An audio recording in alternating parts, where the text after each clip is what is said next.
Bachelier, étudiant, envie de construire un bel avenir? L'Institut universitaire des grandes écoles des tropiques vous ouvre ses portes. IUGED, ISTI, École de commerce et de gestion. SAO Polytech, École de technologie et d'ingénierie. SHS, École des sciences biomédicales. EXA, École supérieure d'agriculture. 4 écoles, 4 axes de développement pour le rayonnement du continent. IUGED, bien choisir, c'est déjà réussir. Interview 7 minutes pour convaincre sur Afrique Informe. Nous recevons dans cette nouvelle édition Néné Abirache. Elle est ingénieure socio-économiste de formation. Elle est surtout l'auteur du livre intitulé La Quali Stratégie, les clés pour commercialiser un produit de qualité. Elle est âgée de 28 ans. Bonjour Néné. Bonjour Kevin. Merci d'avoir accepté notre invitation. C'est un honneur pour moi. C'est vrai que ça relève de votre domaine de formation, de votre domaine de compétences, mais pourquoi, d'après vous, la nécessité d'écrire sur les questions liées à la qualité des produits que nous produisons à répétition? D'accord. C'est pour plusieurs raisons. Déjà parce que je suis entrepreneur moi-même. Et la deuxième raison, c'est parce que je suis aussi cadre à l'agence des normes. Et la norme? Oui, plus précisément la Nord. Et donc j'ai eu à constater les difficultés auxquelles les entreprises font face au quotidien, particulièrement les TPE, les PME, qui ont du mal à comprendre même déjà c'est quoi des normes, c'est quoi la qualité. Et aussi de constater que nos produits made in Cameroun, made in Africa sont parfois rejetés, voilà, à l'export. Il y a des statistiques qui le prouvent. Et aussi rejetés par nous-mêmes. C'est-à-dire on a une préférence pour des produits qui viennent de l'étranger. Tout ça parce qu'on n'a pas confiance en nos produits. Et c'est vrai aussi que nos artisans parfois ne respectent pas de manière stricte les principes d'hygiène et tout ce qui va avec. Voilà. La conception qu'on a de la norme, c'est que ça concerne uniquement la qualité du produit. Sauf que dans votre ouvrage, vous explorez plusieurs pans. Vous parlez par exemple d'esthétique, de traçabilité, de durabilité. Enfin, il y a 7 critères que vous définissez dans ce livre. Pour les résumer, il y a la sécurité, la conformité, la fiabilité, la performance, la durabilité, l'esthétique et la traçabilité. Dites-nous-en davantage. Je trouve que c'est dommage quand la plupart des gens ramènent la qualité à uniquement l'esthétique ou la valeur perçue. C'est un pan qui est très important, sauf que ça, c'est juste une partie. Une autre partie, ce serait de rassurer aussi les clients sur la sécurité du produit. Donc, il y a pas mal de critères qui nous permettent donc d'évaluer si un produit ou un service est de très bonne qualité, et ce sont ces critères que vous avez énumérés tout à l'heure. De manière générale, est-ce que vous pensez qu'il y a un problème lié à la culture de la norme et de la qualité au sein de nos entreprises, que ce soit les petites et moyennes entreprises, mais même les géants de l'industrie camerounaise? Je pense que dans le monde entier, il y a encore un gros problème, un travail à faire, et encore plus chez nous. Parce qu'il y a beaucoup d'entrepreneurs qui ne savent même pas c'est quoi la qualité. Ils pensent que la qualité, c'est juste un produit de luxe, alors que c'est bien plus vaste que cela. La qualité, ça se prouve. Tout à fait. Voilà. Pour vous, la nécessité de respecter la norme n'est pas seulement liée à des questions d'ordre administratif, mais aussi au caractère compétitif du produit que nous proposons. Tout à fait. Déjà dans l'ouvrage, je ne parle pas que de respecter les normes. Pour moi, je veux que nos marques locales arrivent à être crédibles. Et pour être crédibles, elles doivent non seulement respecter la réglementation, mais également elles doivent pouvoir être attrayantes au regard pour pouvoir faire face à la concurrence des produits étrangers. Votre ouvrage est préfacé par Baba Dampoulou, qu'on ne présente pratiquement plus, patron, voilà, géant industriel dans notre pays, l'une des plus grosses fortunes camerounaise, et il est à la tête d'une entreprise qui fait dans l'agroalimentaire, notamment à travers Dawarati. Tout à fait. Comment ça se passe, la rencontre avec Baba Dampoulou? Alors, la rencontre avec Baba Dampulo, c'est... j'ai d'abord rencontré un membre de sa famille qui a l'habitude de donner des conférences pour des entrepreneurs auxquels j'ai participé et j'ai tenté ma chance. J'ai présenté le projet et ils ont décidé de m'accompagner dans ce projet. Et j'ai rencontré Baba Dampulo qui a trouvé cette initiative qui était très intéressante. Et donc, ils font aujourd'hui partie de mes plus grands partenaires. Et pourquoi lui spécifiquement? Pourquoi le groupe? Je parle du groupe parce qu'aujourd'hui, je dirais qu'on manque de modèles. Je dirais qu'on manque de modèles et c'est une figure qui m'inspire énormément. Et ils font partie des leaders dans l'agroalimentaire. Et mon ouvrage s'adresse particulièrement aux entrepreneurs qui sont dans le secteur de l'agroalimentaire et de la cosmétique.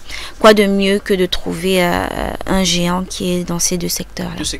Alors, on va parler d'un événement que vous organisez qui aura lieu le 24 août prochain. Il s'agit d'une conférence dédicace intitulée la Cali Stratégie.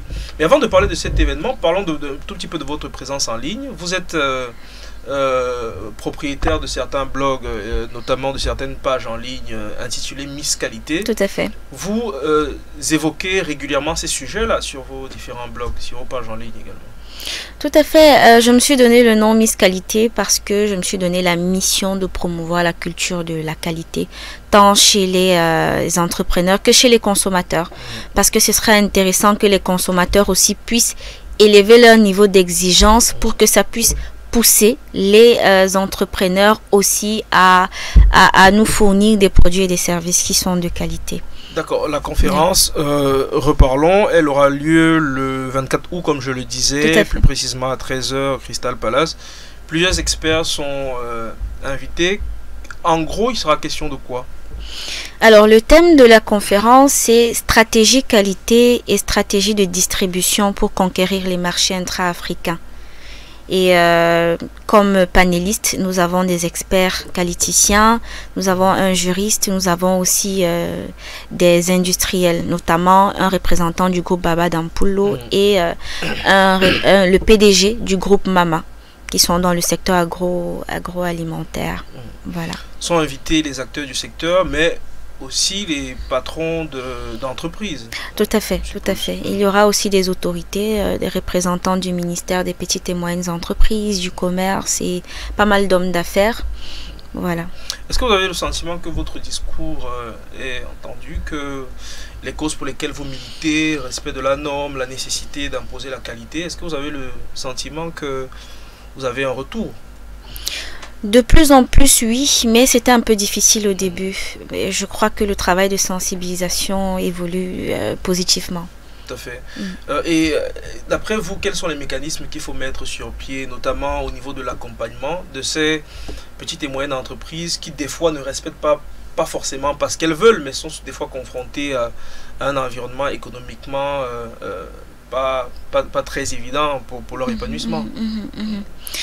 Je dirais déjà qu'il faudrait que l'entrepreneur lui-même déjà prenne ses responsabilités en essayant de faire toujours des veilles réglementaires avant de se lancer dans un projet. Il faut toujours se rassurer que quand on fait une étude de marché, on veut étudier la concurrence, on veut étudier les exigences du client, mais il faut savoir que dans ce marché, même l'État aussi a ses exigences. Donc par rapport à ton marché, il faut toujours te demander qu'est-ce que la loi dit. Quelles sont les normes qui encadrent mon secteur d'activité? Quels sont les ministères même qui sont concernés par mon secteur d'activité? Parce que quand tu ne fais pas ce travail-là, tu risques de te confronter à la loi et d'avoir des sérieux problèmes de répression et d'amende. Donc déjà, mon conseil ira tout droit aux entrepreneurs qui devraient faire ce travail-là en amont. La Cali Stratégie, les clés pour commercialiser un produit de qualité, c'est le tome 1? Oui, c'est le tome 1. Vous arrêtez à ce niveau?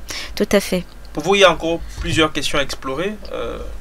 Pour moi, à travers le projet La Cali Stratégie, je veux parler d'entrepreneuriat de façon générale. Et ce tome 1 aborde la qualité comme une stratégie pour que l'entreprise puisse être crédible sur le marché. Pour ce qui est des moyens d'accompagnement, la question du financement des projets, est régulièrement posée sur la table. Est-ce que ça fait partie des pans, enfin en ce qui concerne spécifiquement le domaine de l'entrepreneuriat, ça fait partie des pans sur lesquels vous travaillez? Alors, effectivement, j'ai rencontré quelques investisseurs et des financiers, donc des banquiers, qui m'ont expliqué qu'aujourd'hui, pas mal d'entreprises demandent du financement, mais ils ne sont pas suffisamment structurés ou alors ils n'ont même pas des produits qui sont de qualité. Donc, on leur demande effectivement parfois des certificats qui prouvent que leurs produits sont de qualité. Et même des investisseurs étrangers, ils vont toujours se rassurer, est-ce que l'entreprise, elle est digitalisée, est-ce qu'elle est structurée, est-ce qu'elle respecte des processus de fabrication et tout ça. Et je me suis rendu compte que on ne peut pas avoir une entreprise qui dure sur le long terme ou qui bénéficie des financements si on ne respecte pas les normes, que ce soit les normes de produits ou que ce soit les normes d'organisation au sein de l'entreprise. Voilà. Et comment d'après vous régler la question des lourdeurs administratives auxquelles sont souvent confrontés les jeunes chefs d'entreprise pour l'obtention de certificats et même des coûts pour l'obtention de certains d'entre eux? Alors là, par contre, c'est la responsabilité des différents décideurs, politiques, de voir comment alléger la tâche aussi pour les entrepreneurs, parce que je dirais que dans ce contexte, c'est assez difficile. Maintenant, le conseil que je donnerais à l'entrepreneur qui n'a aucun contrôle sur ce que les décideurs font, ce serait de se donner des objectifs à court, à moyen, à long terme. Ne pas se précipiter vers la certification, mais vraiment dans la phase de lancement où il n'a pas suffisamment de moyens pour se lancer dans la certification, de bien se cultiver, d'acheter les normes et de bien faire la veille réglementaire et on va dire quoi, de budgétiser maintenant la phase de certification. Vous avez un discours qui est tourné vers les entrepreneurs. C'est d'ailleurs l'objet de votre ouvrage, la Cali Stratégie. Mais est-ce que vous parlez aussi à ces décideurs-là? Oui. Est-ce que vous vous adressez à ces derniers pour leur dire il y a des jeunes qui ont besoin d'un cadre qui est beaucoup plus propice, qui est beaucoup plus favorable? Est-ce que vous leur donnez ce discours? C'est pour ça que j'ai créé le projet La Cali Stratégie, parce que pour moi, la Cali Stratégie, c'est un espace de dialogue entre les décideurs politiques, les entrepreneurs et la société civile. Parce que je pense que chacun a des difficultés, a des besoins et ce serait intéressant de discuter ensemble. L'État met en place des programmes pour accompagner les entrepreneurs, mais parfois ces entrepreneurs ne sont pas au courant. L'État a ses challenges aussi. L'État a aussi pas mal de défis et les entrepreneurs ne sont pas toujours au courant de tous ces challenges-là. Par contre, ils ont des besoins aussi dont l'État n'est pas au courant. L'État ne comprend pas ou les décideurs ne comprennent pas les réalités sur les terrains auxquels font face les entrepreneurs. C'est pour ça que j'organise des conférences et j'invite des décideurs politiques, des entrepreneurs et des consommateurs. Voilà. Elle s'appelle Néné Abirach, on l'a dit, de son vrai nom Aïchatou Mokhtar Saoudi. Elle est auteure du livre La Cali Stratégie, les clés pour commercialiser un produit de qualité. Elle donne une conférence ce 24 août dès 13h à l'hôtel Crystal Palace. Un mot pour sortir de notre entretien? Que chacun prenne ses responsabilités et travaillons ensemble pour développer notre pays, notre continent. Voilà. Et le rendez-vous, on ne l'oublie pas, c'est bien ce dimanche 24 août. Ce dimanche 24 août au Crystal Palace de Douala. Et c'est entrée libre. Avec plusieurs experts qui seront présents pour évoquer ces questions-là. Merci également à toute l'équipe de production qui nous a accompagnés tout au long de cet entretien, ainsi qu'à vous, chers internautes. On se donne très prochainement rendez-vous pour une autre édition de 7 minutes pour convaincre sur Afrique Informe et pour d'autres programmes. Portez-vous bien.